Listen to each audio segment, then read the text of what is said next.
The National Weather Service in Sioux Falls has issued a severe thunderstorm warning for Murray County in southwestern Minnesota, Cottonwood County in southwestern Minnesota, until 5 p.m. At 4:11 p.m., severe thunderstorms were located along a line extending from 6 miles east of Current Lake to near Slayton to near Wilmot, moving east at 55 miles an hour. Hazard, 60 miles an hour wind gusts. Source, radar indicated. Impact, expect damage to roofs, siding, and trees. Severe thunderstorms will be near Lake Shetek State Park around 4:15 p.m. Curry around 4:20 p.m.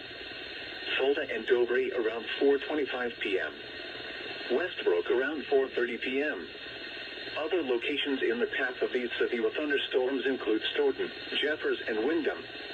A tornado watch remains in effect until 6 p.m. for southwestern Minnesota.